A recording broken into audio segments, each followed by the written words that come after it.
सास का घूंघट पार्ट 3। अब तक हमने देखा कि देविका की हालत बहुत नाजुक है, लेकिन घर के आदमी उसे डॉक्टर के पास नहीं जाने दे रहे और जोगिंदर ने घर के मेन गेट पर बहुत बड़ा ताला लगा दिया है।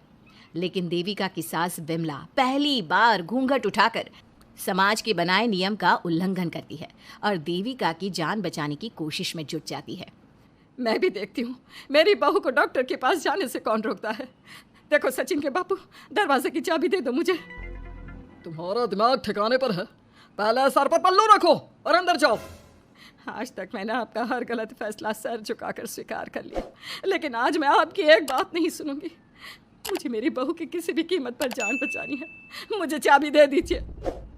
पिताजी, माँ ठीक बोल रही है, चाबी दे दीजिए ना, नहीं तो देविका नहीं बचेगी। देविका मरती है तो मर जाए, लेकिन यह दरवाजा नहीं खुलेगा। तुम सारी औरतों को इस देविका नाम की बीमारी ने पागल कर दिया है और इस बीमारी का अच्छी तरह से इलाज करना आता है मुझे। वीना बेटी, सुजाता बहू, जाओ अंदर से देविका को लेकर आओ। विमला ये बोलकर अपने पति के हाथ से चाबी छीन लेती है। तभी महेंद्र विमला का हाथ पकड़कर चाबी विमला से छीन लेता है। भाभी, घर के मर्दों से टक्कर लेकर आप अच्छा नहीं कर रही हो, ये इस घर के संस्कार नहीं है। महेंद्र की बात सुनकर कम्मू अपने पति के हाथ से चाबी छीनकर कहती है, इस घर के संस्कार क्या है हम अच्छी तरह से जान गए हैं। आज इस घर का दरवाज़ा खुलकर रहेगा और देविका डॉक्टर के पास जाकर रहेगी। भाभी, ये लो दरवाज़ा खोलो। विमला ताला खोल देती है। तभी वीना और सुजाता देविका को लेकर आ जाती हैं।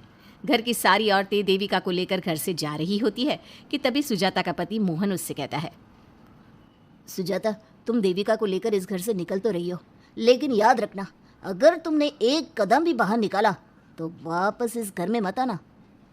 मैं देविका के साथ अस्पताल भी जाऊंगी और वापस इस घर में भी आऊंगी। देखती हूँ कौन रोकता है मुझे। देखता हूँ कैसे इस घर के अंदर कदम रखती हो और कौन तुम्हारी मदद करता है। कानून मेरी मदद करेगा और कारट के दरवाजे हर नागरिक के लिए खुले हैं। मोहन को अपनी पत्नी से इस तरह बात करता देख कल्याण वीना से कहता है, वीना, तुमने देविका का साथ देकर अच्छा नहीं किया। अगर तुम अभी भी इसके साथ गई तो अपना और मेरा रिश्ता खत्म समझना। मुझे कोई फ़र्क नहीं पड़ता, तुमने आज तक किया ही क्या है मेरे लिए। तुम खुद घर जमाई बनकर मेरे घर में रह रहे हो। कभी 100 रुपये की साड़ी दिलाई है मुझे? मेरे आने से पहले मेरा घर छोड़कर निकल जाना, समझे? ये बोलकर वीना और घर की सभी औरतें देविका को अपने साथ अस्पताल ले जाती है। वहाँ जाने के बाद डॉक्टर जल्दी से देविका का चेकअप करता है। चेकअप करने के बाद वो गुस्से से कहता है, ये क्या किया है तुमने? क्या हुआ डॉक्टर साहब? आपकी बहू की इतनी ज़्यादा हालत ख़राब है और उन्हें चोट भी लगी है, फिर भी आपने उन्हें हॉस्पिटल लाने में इतना लेट कर दिया। आपको 3 दिन पहले ही इन्हें हॉस्पिटल में एडमिट करवाना चाहिए था। हमसे गलती हो गई डॉक्टर साहब, लेकिन आप जल्दी कुछ करिए, हमारी बहू और उसके बच्चे को बचा लीजिए। देखिए, अभी कुछ भी कह पाना मुश्किल है। हम माँ और बच्चे में से किसी एक को ही बचा सकते हैं। आप सोच लो किसे बचाना है। डॉक्टर साहब, अब देविका को बचाइए, उससे कुछ नहीं होना चाहिए। देखिए, हमें देविका का ऑपरेशन करना पड़ेगा। आप इनके पति को बुलाइए, हमें कुछ पेपर पर साइन करवाने हैं। डॉक्टर की बात सुनकर सभी औरतें सोच में पड़ जाती हैं।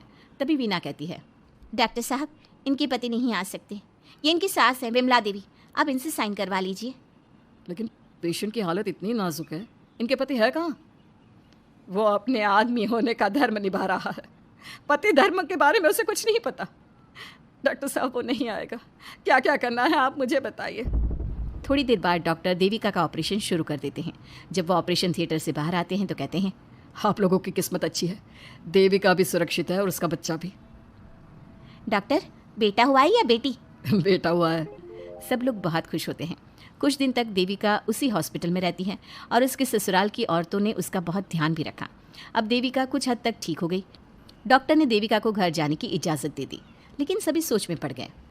हम भाभी को घर ले तो जाएं, लेकिन माँ, आपको घर का माहौल पता है ना, देविका भाभी अभी पूरी तरह से ठीक नहीं हुई। भाभी वहाँ आराम नहीं कर पाएंगी और पता नहीं घर के सारे आदमी हमारे साथ क्या करेंगे।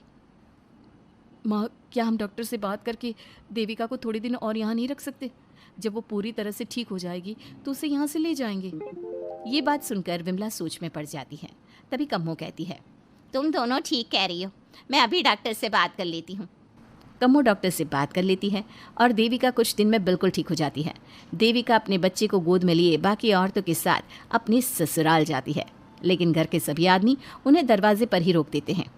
खबरदार, तुम में से कोई भी औरत अगर घर के भीतर घुसी, अगर तुम घर में कदम रखोगी तो घर अपवित्र हो जाएगा। घर हमारे कदम रखने से अपवित्र नहीं होगा, बल्कि आपकी गंदी सोच की वजह से घर क्या, अरे पूरा समाज अपवित्र हो रहा है। सुजाता, मैंने मना किया था ना घर से बाहर जाने के लिए।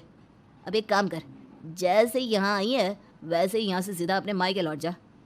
क्यों जी, क्यों चली जाऊँ मैं अपने मायके? मैं जब तक चाहूँ यहाँ रह सकती हूँ। अगर आपने मुझे इस घर में आने से रोका तो मैं आपकी पुलिस में शिकायत कर दूँगी। वीना, इन सब की तरह तुम्हारा भी दिमाग खराब हो गया है। अब मैं तुम्हें बिल्कुल बर्दाश्त नहीं करूँगा। तुम्हें ऐसी सज़ा दूंगा कि तुम याद रखोगी। सज़ा बाद में देना, पहले मेरे घर से बाहर निकलो। खुद पूरी जिंदगी में एक घर नहीं खरीद पाए और मुझे सबक सिखाने की बात बोल रहे हो। देखो वीना, तुम इस घर की बेटी ज़रूर हो, लेकिन कल्याण इस घर में ही रहेगा। उसने बहुत कुछ किया है इस घर के लिए, लेकिन तुम अब यहाँ नहीं रह सकती। क्यों नहीं रह सकती? इस घर पर मेरा उतना ही हक है जितना सचिन का। देश के कानून ने मुझे यह हक दिया है। अगर मैं चाहूँ तो कोर्ट का सहारा लेकर इस जायदाद का आधा हिस्सा ले सकती हूँ। और हाँ कल्याण, तुमसे तलाक भी ले सकती हूँ। वीना, देविका के साथ रह रहकर तुम्हारा दिमाग भी खराब हो गया है। और कम्मो, मैंने तुमसे कितना मना किया, घर से बाहर मत जाओ, देविका की मदद मत करो, लेकिन तुमने मेरी एक नहीं सुनी। अब तुम इस घर से और मेरी जिंदगी से चली जाओ। ये कदम उठाकर तुमने बिल्कुल अच्छा नहीं किया। ये कदम तो मुझे उस समय उठाना चाहिए था जब मैं माँ बनने वाली थी। आपके झूठे अहंकार और गलत नियमों की वजह से मैंने अपने 2 बच्चे खो दिए। अगर उस समय मैं दाई अम्मा से इलाज ना कराती और हॉस्पिटल चली जाती तो सचिन के बराबर मेरे भी 2 बेटे होते। सभी पति इस बात पर अड़े हुए थे कि वो अपनी अपनी पत्नियों को घर के अंदर नहीं आने देंगे। देविका बहुत देर तक सबकी बातें सुनती रही। फिर उसने अपने पति से कहा, सचिन, तुम्हारे घर के आदमियों की बात तो मैंने सुन ली, अब तुम बताओ तुम्हारा क्या फैसला है?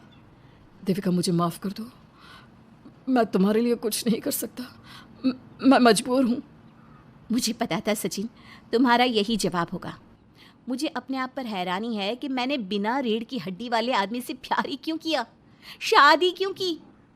अब मैं आप सबसे बस आखिरी बार पूछ रही हूँ, तुम हमें अंदर आने दे रहे हो या नहीं, या मैं पुलिस को फ़ोन करूँ? देविका, आज तक हमारे गांव में पुलिस ने कभी कदम नहीं रखा और तू हमारे घर के दरवाजे पर पुलिस को लेकर आएगी? तेरी हिम्मत कैसे हुई ये बात करने की? आज तक इन औरतों ने घर से बाहर कदम नहीं निकाला था और 2-4 दिन में तूने इन सबको इनके अधिकार भी याद करा दिए। अब तो तुम बिल्कुल इस घर में नहीं आ सकते। घर की औरतें घर के बाहर खड़ी थी और घर के आदमी घर के दरवाजे पर। उनकी लड़ाई देखकर पूरा गांव इकट्ठा हो गया। देविका को अस्पताल पहुंचाकर घर की औरतों ने काम तो अच्छा किया। इस काम से देविका और उसके बच्चे की जान भी बच गई, लेकिन इनकी जान बचाने की कीमत घर की औरतों को कैसे चुकानी होगी, इसके लिए आपको आने वाला एपिसोड देखना होगा। और हमारे प्यारे दर्शकों, हमें कमेंट करके ज़रूर बताइए कि देविका के साथ बाकी औरतों को क्या करना चाहिए। क्या उन्हें घर के अंदर जाने के लिए संघर्ष करना चाहिए या फिर वो घर छोड़कर चले जाना चाहिए?